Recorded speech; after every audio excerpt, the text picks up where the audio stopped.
vers la piste de décollage. Et toute ce manœuvre-là, on appelle ça les taxis. Amen, hein? C'est comme ça aussi commence la vie chrétienne.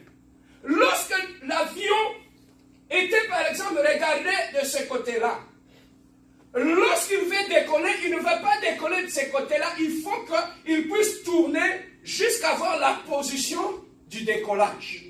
C'est ça la vie chrétienne. Lorsque tu donnes ta vie à Dieu, tu regardais dans une autre direction. Mais lorsque tu veux monter avec le Seigneur, tu dois faire les taxis jusqu'à te positionner. Que Jésus-Christ soit devant toi. Par exemple, Jésus-Christ était derrière moi, je ne le connaissais pas.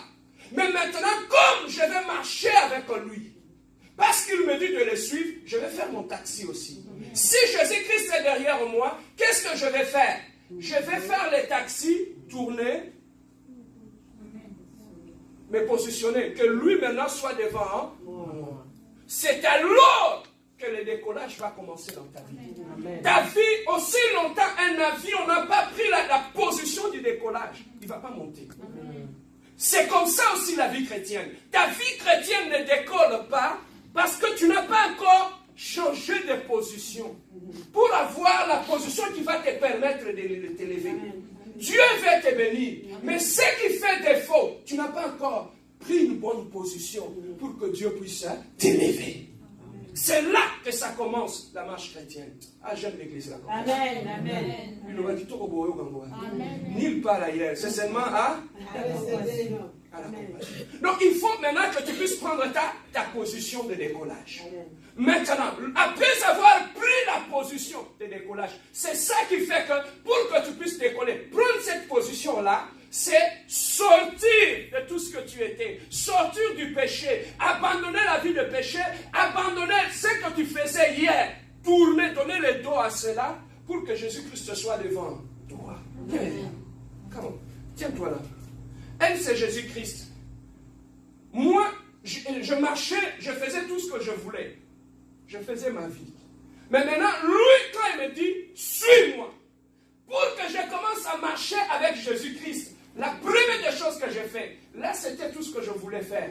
Maintenant, il faudrait que je puisse tourner les dos à cela, pour que lui soit devant moi, et que moi, je commence à le suivre. Amen. Amen. Amen. Amen. Amen, hein? Amen. Maintenant, c'est là que se trouve ton problème. Jésus-Christ est là. Toi, tu es là. Il te dit, suis-moi. Jésus-Christ va là-bas. Toi, tu vas dans le sens opposé. Je ne vois rien depuis que j'ai donné ma vie à Dieu. Je ne vois que du noir. Mais tu vois du noir. Parce que ce n'est pas là que tu devais partir. Tu devais tourner. C'est là que tu devais partir. Parce que ta bénédiction se trouve là.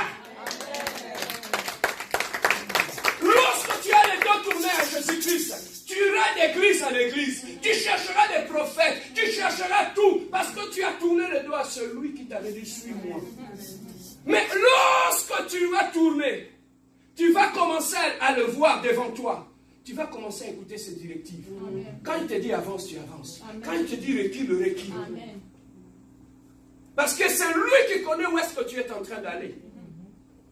Thank you, sister. Come, text it. Alors, c'est comme ça aussi que commence la vie chrétienne. Alors, lorsque l'avion prend la position du décollage, après, qu'est-ce qui va arriver? Il va commencer à aller petit à petit, à prendre de vitesse, jusqu'à atteindre la vitesse du décollage. Et c'est à ce moment-là qu'il va quitter le sol. Donc, il y a une vitesse que le moteur doit atteindre pour qu'il quitte le sol. Amen. Aussi longtemps, les moteurs n'ont pas encore atteint cette vitesse-là, le nombre de tours par minute, l'avion ne pourra pas laisser le sol. Donc, pour que tu puisses quitter certaines choses, il y a des manœuvres que tu dois faire dans ta vie. Amen. Et toutes ces manœuvres-là, je vais te montrer ici, qu'est-ce qu'il faut faire dans la vie pour quitter le sol, commencer à monter avec Jésus-Christ. Voilà pourquoi on dit, avec Jésus-Christ, nous irons toujours plus haut. Parce que lui nous appelle à monter. Il ne nous appelle pas à marcher sur la terre. Amen. Hein? Alors, comment cela se fera? Nous rentrons dans la Bible. Jésus-Christ a appelé. Il a sauvé Israël, a fait 400 ans dans l'Égypte comme esclaves. Et là, en Égypte, ils étaient bien aimés en train de faire ça. Ils souffraient. Le matin au soir, ils travaillaient sous la fouet. On les frappait et c'est eux qui construisaient les pyramides que vous voyez en Égypte là. Ils les construisaient brique par brique. Je me demande quelle force que ce peuple avait. Ils travaillaient nuit et jour sans se fatiguer. Mais la Bible nous dit, pendant que ces gens-là, qu'on maltraitait, qu'on prenait comme esclaves, travaillaient pour les Égyptiens, la Bible nous dit curieusement, ces gens-là, jour après jour, ils s'est multipliés. Le peuple d'Israël commençait à devenir nombreux. Il s'est multiplié. Maintenant, Pharaon a dit, ces gens, la façon qu'ils sont en train de se multiplier, si on les laisse, ils vont prendre notre contrôle. Qu'est-ce qu'on va faire? On va demander à nos sages-femmes, lorsque les femmes israéliennes seront en train d'accoucher, que le sage-femme égyptien tue le bébé avant leur accouchement. Comme ça, ils ne vont plus se multiplier. Mais bien aimé, le peuple d'Israël, Pharaon ne savait pas que ce peuple-là était un peuple de Dieu. Amen. Amen. Pendant qu'ils planifiaient le mal, Israël ne savait pas. Pendant qu'ils faisaient leurs réunions, Israël ne savait pas. Alors, lorsque le peuple d'Israël, bien aimé, les femmes égyptiennes commençaient à coucher. Vous savez, quand vous allez à la maternité, il faut attendre que, quand tu commences à faire du travail, on appelle l'infirmière. Viens. La femme, les contractions ont commencé, ça a commencé à accélérer. Il faut que la sage-femme soit là pour aider la femme à accoucher. Mais maintenant, qu'est-ce qui s'est passé? Voilà comment Dieu fait les choses. Pour ne pas laisser ces sages-femmes tuer les bébés israéliens, ces femmes accouchaient avant même que la sage-femme entre dans la salle. Et voilà comment Dieu était en train de les dévancer. Bien aimé, lorsque tu as Dieu dans ta vie, quel que soit le nombre de réunions que les ennemis peuvent faire pour te couler, peuvent te faire du mal. Voilà pourquoi moi je dis, celui qui a Dieu, I don't care. Même si vous faites des réunions, vous citez mon nom, ce n'est pas mon problème. Amen. Moi j'ai un Dieu d'alliance. J'ai un Dieu d'alliance. C'est l'alliance qui me protège. Ce n'est pas un homme, c'est l'alliance que j'ai faite avec Dieu. Pendant que les femmes criaient, venez, la femme va accoucher. La sage-femme dit, viens, on va aller tuer les bébés. Avant même qu'ils entrent dans la salle, le bébé est déjà en train de jouer. Et la sage-femme dit, il n'y a pas moyen de la tuer. Parce que le bébé est déjà sorti. Voilà comment Dieu va dévancer tes ennemis. Ils vont faire de plans pour te faire du mal. Mais Dieu va les confondre. Dieu va les confondre. Et ces bébés naissaient.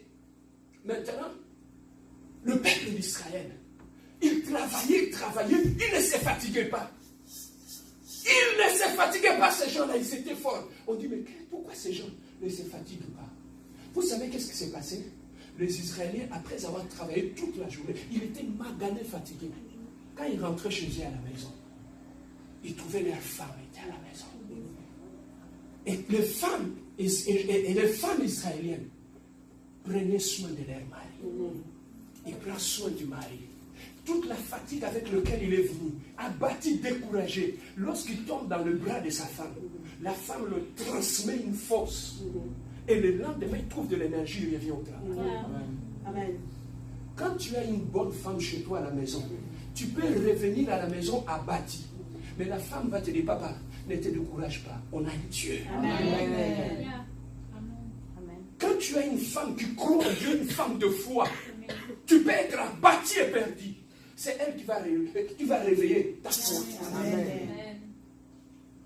Même si on l'insulte dehors, il dit, papa, même si t'insultes dehors, moi, ta femme, je crois en toi. Amen. Que tu es un homme intelligent, que tu es un homme fort, que tu es... Vous savez, quand ta femme te booste là, tu le deviens fort. Mais quand à la maison, tu as une femme qui te rabaisse, attends un peu mon bal, tu n'es rien. Là-bas dehors, on t'a lâché des flèches. Tu rentres chez toi à la maison, au lieu de trouver le réconfort, on t'assomme encore. C'est ça que tu vas voir. Le tonton, il était bien, il s'habillait bien. Directement, il commence à voir là-bas. Les cheveux bas, il perd les cheveux sur la tête, il vieillissement accéléré et prolongé et profond.